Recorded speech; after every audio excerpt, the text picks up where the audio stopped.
سہارنپور کے ایک مشہور و معروف بزرگ تھے۔ جب آپ کی جامع مسجد بنی تو اس کے جو پہلے واعظ تھے حضرت مولانا محمد امیر باز خان صاحب سہارنپوری رحمۃ اللہ علیہ، یہ ان کی کتاب ہے جو سب سے پہلے واعظ تھے جامع مسجد سہارنپور کے، اور حضرت شاہ عبد الرحیم صاحب سرساوی رحمۃ اللہ علیہ جن کا مزار دبنی والے پر ہے، تالاب کے کنارے، ادھر پیٹرول پمپ ہے غالباً اس کے آگے متصل ملا ہوا، اس سے پہلے ہے، جب ادھر سے جائیں گے تو بائیں ہاتھ پر تو حضرت شاہ عبد الرحیم صاحب سرساوی رحمۃ اللہ علیہ کا مزار ہے۔ وہ سہارنپور کے قدیم بزرگوں میں شمار ہوتا ہے ان کے یہ خاص خلیفہ ہیں، اور مظاہر علوم اور دارالعلوم سے دونوں جگہ سے ان کی نسبت ہے۔ یہ یہاں کے صف اول کے طالب علم ہیں، دونوں جگہ پہلے سال میں ان کا نام ملتا ہے پڑھنے والوں میں۔ اور پھر جو اساتذہ ان کے تھے انہوں نے اپنی عدم موجودگی میں، اپنی بیماری یا رخصت میں ان کو پڑھانے کے لیے بھی بٹھایا۔ پڑھنے کے زمانے سے ہی ان کا انتخاب ہو گیا تھا، یہ ایسے منتخب آدمی ہیں۔ حضرت مولانا امیر باز خان صاحب رحمۃ اللہ علیہ، ان کے یہ خلیفہ ہیں حضرت شاہ عبد الرحیم صاحب سہارنپوری جو کہلاتے ہیں، سرساوی بھی کہے جاتے ہیں، وہ سہارنپوری بھی۔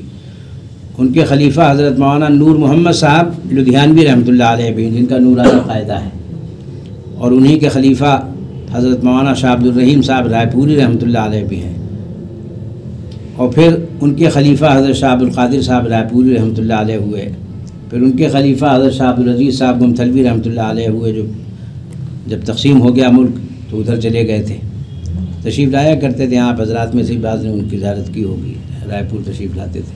حضرت شاہ عبد الرحیم صاحب رائے پوری کے نواسے بھی تھے وہ، اور ان کے خلیفہ حضرت شاہ عبد القادر صاحب کے جانشین ہوئے بعد میں۔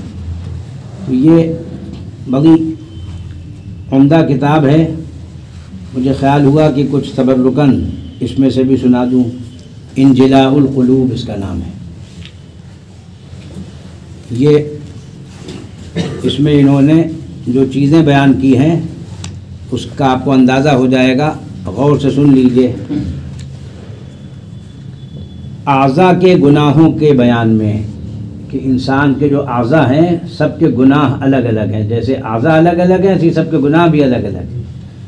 سر کے گناہوں کے بیان میں، کان کے گناہوں کے بیان میں، آنکھ کے گناہوں کے بیان میں، ناک کے گناہوں کے بیان میں، زبان کے گناہوں کے بیان میں، چہرے کے گناہوں کے بیان میں، ہاتھ کے گناہوں کے بیان میں، پیٹ کے گناہوں کے بیان میں، شرمگاہ کے گناہوں کے بیان میں، پیروں کے گناہ کے بیان میں، پورے جسم کے گناہوں کے بیان میں۔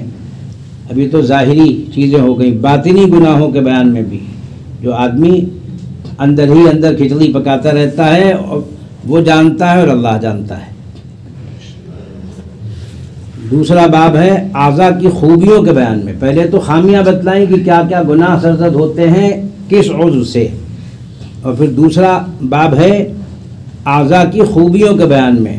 اللہ نے سر میں کیا خوبی رکھی ہے، کان کی خوبی، آنکھ کی خوبی، ناک کی خوبی، زبان کی خوبی، چہرے کی خوبی، ہاتھ کی خوبی، پیٹ کی خوبی، شرمگاہ کی خوبیاں، پاؤں کی خوبیوں کے بیان میں، اور پورے جسم کی خوبیاں اللہ تعالیٰ نے کیا کیا رکھی ہیں۔ تو جیسے باطنی گناہ ہیں ایسے ہی، یعنی برائیاں، ایسے ہی باطنی خوبیاں بھی ہیں، باطنی خوبیوں کے بیان میں۔ پھر تیسرا باب ہے زبان کے ذکر کے بیان میں۔ پھر اس کے بعد انہوں نے جو سلسلے ہیں بزرگوں کے، ان کا چونکہ سلسلہ تھا قادری مجددی سلسلہ تھا، تو انہوں نے قادری اور مجددی سلسلے کے جو اذکار ہیں، ذکر ہیں، اور پھر اس کے مراقبات ہیں، ان سب چیزوں کو بیان کیا ہے۔ تقریباً 100 صفحے کی کتاب ہے، یہ بہت جامع کتاب ہے۔ اس کو حاصل کر کے اس کو پڑھنا چاہیے، کہ جب تک کہ آدمی کو یہی نہیں معلوم ہوگا کہ گناہ کیا ہیں تو چھوڑے گا کیسے۔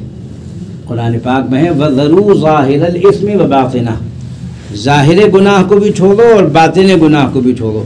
اب نہ ظاہری گناہ معلوم ہے نہ باطنی گناہ معلوم، چھوڑے گا کیسے۔ قرآن پاک کہہ رہا ہے کہ دعوت دو خیر کی، تو خیر کی دعوت کب دے گا؟ جب اس کو خیر اور شر کا علم ہوگا کہ یہ خیر ہے یہ شر ہے، اور علم نہیں ہوگا تو جہالت سے وہ خیر کو شر سمجھ لے گا، شر کو خیر سمجھ لے گا، جو ہوتا رہتا ہے آئے دن دیکھتے رہتے ہیں۔